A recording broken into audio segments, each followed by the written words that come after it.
ഈ വാർത്തകൾ നിങ്ങൾക്കായി അവതരിപ്പിക്കുന്നു അൻവി ടെക്സ്റ്റൈൽസ്, പഴയ bus stand, galaxy complex, Padiyottuchal. Kerala state service pensioners association Cherupuzha block കമ്മിറ്റിയുടെ ആഭിമുഖ്യത്തിൽ ശമ്പള പെൻഷൻ പരിഷ്കരണം അട്ടിമറിക്കാനുള്ള നീക്കത്തിനെതിരെ ചെറുപുഴ ട്രഷറിക്ക് മുമ്പിൽ മുദ്രാവാക്യങ്ങളോടെ പ്രതിഷേധ ധർണ സംഘടിപ്പിച്ചു.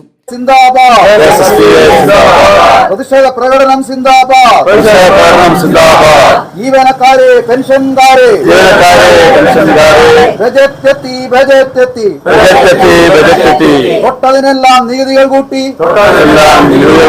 ദുരിതം കൂട്ടിയ ബജറ്റ് കാരണഭൂതന്റെ കനിവും കാത്ത് ബജറ്റ് നോക്കിയിരുന്നവരെ എന്തേ നിങ്ങൾ മിണ്ടാത്തേ? ഡിആർ കുടിശ്ശിക, പെൻഷൻ കുടിശ്ശിക എന്നീ നാട്ടിൽ നൽകിയിടും. 8.5 വർഷം കൊണ്ട് ഈ നാട് കൊള്ളയടിച്ച് ഭരിച്ചിട്ടും ഇല്ലാ പാട്ട് പാടുന്നവരെ ഭരണം നിങ്ങൾക്കറിയില്ലെങ്കിൽ രാജിവെച്ച് പുറത്തു പോകൂ. സാധൻ ജോസഫ് സ്വാഗതം ആശംസിച്ചു. MK സുരേഷ് കുമാർ അധ്യക്ഷത വഹിച്ച ചടങ്ങിൽ സംസ്ഥാന സെക്രട്ടേറിയറ്റ് അംഗം KP ഭാസ്കരൻ ഉദ്ഘാടനം നിർവഹിച്ചു. സ്വാഗത പ്രസംഗനും അധ്യക്ഷൻ സൂചിപ്പിച്ചതുപോലെ കേരളത്തിലെ ബജറ്റിനെതിരായി കേരളത്തിൽ അങ്ങോളം ഇങ്ങോളമുള്ള എല്ലാ ട്രഷറികൾക്ക് മുമ്പിലും KSSB ഇത്തരം ധർണകൾ നടത്തിക്കൊണ്ടിരിക്കുകയാണ്. നമുക്ക് ഈ പിണറായി വിജയൻ സർക്കാർ കഴിഞ്ഞ 5 വർഷവും അതിനുശേഷം 4 വർഷവും തുകഭരണത്തിൻ്റെ ഫലമായി 4 വർഷവും ഭരിച്ചപ്പോൾ ഈ സംസ്ഥാനത്തുണ്ടായ മാറ്റങ്ങളെക്കുറിച്ച് അല്ലെങ്കിൽ സംസ്ഥാനത്തുണ്ടായ ജനങ്ങൾക്കുണ്ടായ ദുരിതങ്ങളെക്കുറിച്ച് നമുക്കറിയാം. നമുക്ക് ഓരോ മേഖലയെടുത്ത് പരിശോധിച്ചാൽ ഏറ്റവും കാർഷിക മേഖല, ജനങ്ങൾ ജീവിക്കുവാനുള്ള അവരുടെ ആവശ്യം നിറവേറ്റുന്ന കാർഷിക മേഖല, ആ മേഖലയെ തികച്ചും നശിപ്പിച്ചുകൊണ്ട് ആ മേഖലയിൽ ഏർപ്പെടുന്ന തൊഴിലാളികൾക്ക് അല്ലെങ്കിൽ കർഷകർക്ക് അവരുടെ വൃത്തി മുന്നോട്ട് കൊണ്ടുപോകാൻ സാധിക്കാത്ത ഒരു സാഹചര്യം ഉണ്ടാക്കിയിരിക്കുന്നു. കർഷകരെ സംബന്ധിച്ചിടത്തോളം അവരുടെ വിളകളൊക്കെ ഇപ്പോൾ കാട്ടുപന്നികളും കാട്ടാനകളും കാട്ടുമൃഗം നശിപ്പിച്ചുകൊണ്ടിരിക്കുന്ന ഒരു സാഹചര്യമാണുള്ളത്. അതുപോലെ അവർക്ക് ആവശ്യമായ വെള്ളത്തിനുള്ള കൃഷി നനയ്ക്കുവാനുള്ള വെള്ളം, ആ വെള്ളക്കരം കൂട്ടിക്കൊണ്ട് കർഷകരെ ദ്രോഹിക്കുന്ന സമീപനമായാണ് പിണറായി വിജയൻ മുന്നോട്ട് പോയിട്ടുള്ളത്. കേരളത്തിലെ കാർഷിക മേഖലയെ ആകെ നശിപ്പിച്ചുകൊണ്ട് ഒരു ഭക്ഷ്യക്ഷാമം വരുത്തിക്കൊണ്ട് ഉള്ള നയമാണ് പിണറായി വിജയൻ മുന്നോട്ട് കൊണ്ടുപോയിരിക്കുന്നത് നമുക്കറിയാം. കാഴ്ചയും കൂടി കഴിഞ്ഞ ദിവസം നമുക്ക് കാണാൻ വേണ്ടി സാധിച്ചിട്ടുണ്ട്.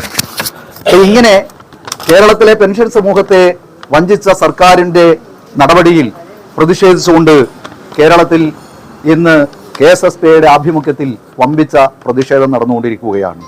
പെൻഷൻകാർക്കും അതുപോലെ തന്നെ ജീവനക്കാർ ഉൾപ്പെടെയുള്ള ആളുകൾക്ക് പോലും ഇന്ന് ആശയം പ്രതീക്ഷയുമായി മാറിയിരിക്കുന്ന കേരളത്തിലെ ഏക ഒരു സമര സംഘടന എന്ന് വിശേഷിപ്പിക്കാവുന്ന KSSBയാണ്. സംസ്ഥാന കൗൺസിലർ PJ ജോസഫ്, വനിതാ ഫോറം പ്രസിഡന്റ് KC ഗ്രേസി എന്നിവർ ആശംസ അറിയിച്ച് സംസാരിച്ചു. KV മോഹനൻ നന്ദി അറിയിച്ചു. 2024 ജൂലൈ 1-ാം തീയതി പ്രാബല്യത്തിൽ വരേണ്ട നമ്മുടെ പെൻഷൻ പരിഷ്കരണത്തെ സംബന്ധിച്ചുള്ള ഒരു പ്രഖ്യാപനം പ്രതീക്ഷിച്ചിരുന്നു. പക്ഷേ ആ കാര്യത്തെക്കുറിച്ച് ഗവൺമെന്റ് മറന്നു എന്നാണ് വിചാരിക്കുന്നത്. യാതൊരു പരാമർശവും അതേ സംബന്ധിച്ചുണ്ടായിട്ടില്ല. അതാണ് നമ്മുടെ ഇന്നത്തെ പ്രതിഷേധത്തിന്റെ ഏറ്റവും പ്രധാന കാതലായ വിഷയം. അതുപോലെ നമ്മൾ കിട്ടേണ്ട ആനുകൂല്യങ്ങൾ 2019 പെൻഷൻ പരിഷ്കരണത്തിനോടനുബന്ധിച്ച് കിട്ടേണ്ടായിരുന്ന ആനുകൂല്യം അധികമായി നമ്മൾ ഈ എല്ലാ മാസവും ഈ സ്ഥിരമായി ഈ ട്രഷറിയുടെ മുമ്പിൽ ഇങ്ങനെ ചിന്താവ് കളിക്കുന്ന ഒരു ഏർപ്പാടാണ്. അത് നിർത്തിക്കിട്ടാൻ എന്താ മാർഗം? ആ മാർഗം സർക്കാർ കഞ്ഞങ്ങളേ ഉള്ളൂ, അതില്ല. അത് പ്രതീക്ഷിക്കുകയും വേണ്ട.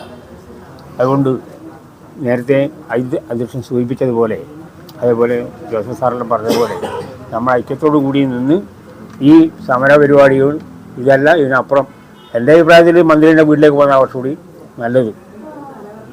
എല്ലാവരും കൂടി സംഘടിച്ച് മന്ത്രിയുടെ വീട്ടിലേക്ക് പോയാൽ ചിലപ്പോൾ എന്തെങ്കിലും കഞ്ഞി കൂട്ടിയേക്കും. ആ രീതിയിൽ ചിന്തിക്കാനുള്ള ഒരു അവസരം കൂടെ വന്നിരിക്കുന്നു എന്ന് മാത്രം അറിയിച്ചുകൊണ്ട് ഈ പരിപാടികൾക്ക് എല്ലാവിധ ആശംസകളും നേർന്നുകൊണ്ട് നിർത്തുന്നു. നമുക്കറിയാം, നമ്മുടെ കേരളമൊട്ടാകെ സംസ്ഥാന വ്യാപകമായി തന്നെ ട്രഷറികൾക്ക് മുമ്പിൽ ഇതുപോലെ പ്രതിഷേധ സമരം നടക്കുകയാണ്.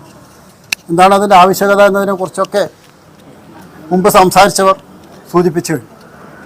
കഴിഞ്ഞ ദിവസം അവതരിപ്പിച്ച ബഡ്ജറ്റ് വളരെ പ്രതീക്ഷയോടുകൂടി തന്നെയാണ് കേരള സമൂഹം നോക്കിയിരുന്നത്. അതിൻ്റെ പ്രത്യേകത എന്താണെന്ന് വിചാരിച്ചാൽ നമുക്കറിയാം, ലോക്കൽ ബോഡി തെരഞ്ഞെടുപ്പ് വരാനിരിക്കുകയാണ്. ഏകദേശം 10 മാസം മാത്രമാണ് ബാക്കി കിടക്കുന്നത്. അതുകൊണ്ട് തന്നെ പൊതുസമൂഹത്തെ കൂട്ടിപ്പിടിപ്പിക്കുന്ന അല്ലെങ്കിൽ അവർക്ക് സംതൃപ്തി നൽകുന്ന ഒരു ബജറ്റ് പ്രഖ്യാപനത്തിലൂടെ ഉണ്ടാവുമെന്നാണ് പൊതുവെ എല്ലാവരും ധരിച്ചു വെച്ചിരുന്നത്.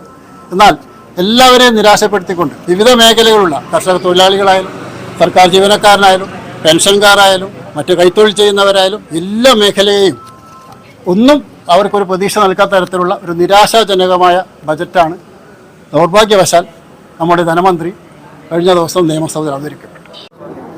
ഇന്ന് വളരെ പ്രതീക്ഷയോടുകൂടി കാത്തിരുന്ന ബഡ്ജറ്റാണ് അവതരിപ്പിച്ചു കഴിഞ്ഞത്. പെൻഷൻകാരെ ഒരു രീതിയിലും പരിഗണിക്കാതെ അവഗണിച്ചുകൊണ്ടിരിക്കുന്ന ഈ പിണറായി സർക്കാരിനെതിരെ നമ്മൾ ശബ്ദമുയർത്തുക എന്നുള്ളതാണ് ഇനി അടുത്ത നമ്മുടെ മാർഗങ്ങള്. വയസ്സും പ്രായവും എത്തി പെൻഷൻ മരുന്നും ഔഷധവുമായി കടന്നു പോകുന്ന പെൻഷൻകാരെ പരിഗണിച്ചില്ല എന്നുള്ളത് വളരെ നിരാശകരമായ ഒരു കാര്യമാണ്. അവഗണനക്കെതിരെയുള്ള ഒരു പ്രതിഷേധ യോഗമാണ് ഇന്നിവിടെ നടക്കുന്നത്.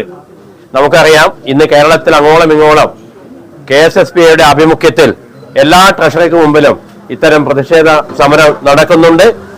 മലയോരത്തിന്റെ വാണിജ്യ കേന്ദ്രമായ പാടിയോട്ടുചാലിൽ ലേഡീസിന് മാത്രമായി ഒരു വസ്ത്ര വ്യാപാര കേന്ദ്രം അൻവി ടെക്സ്റ്റൈൽസ്, പഴയ bus stand, galaxy complex, Padiyottuchal. ലേഡീസിന് മാത്രമായി ഏറ്റവും പുതിയ മോഡലുകൾ, ചുരിദാർ സെറ്റുകൾ, കുർത്ത, ടോപ്പുകൾ, ഫാൻസി ഷാളുകൾ മുതലായവ ഏറ്റവും മിതമായ നിരക്കിൽ നിങ്ങളിലേക്ക്. Anvi beyond the loom, Galaxy complex, Padiyottuchal. Phone 9964670511.